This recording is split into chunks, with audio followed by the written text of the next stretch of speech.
Parabéns, Alfonso Rueda. A túa obsesión contra o galego Co lingüismo armónico está a dar resultados. Ben de lonxe, xa padecimos en 2007, cando erades oposición. Usaste la lingua como arma electoral e creastes con mentiras miserables o ataque máis virulento contra o galego desde o franquismo.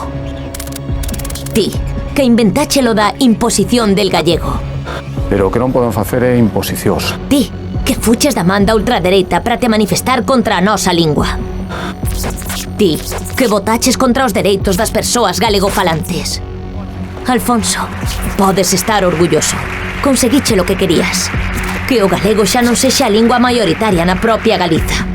Que 1/3 de nenos e nenas non entendan o galego. Mais, Alfonso, non te confíes. A pesar da túa fobia, o galego ten futuro. E imos demostralo, porque somos un país vivo, con orgullo, que estamos no mundo en galego. E imos con forza, sorrir e construir, coas nosas mans, 1000 primaveras máis para a lingua galega.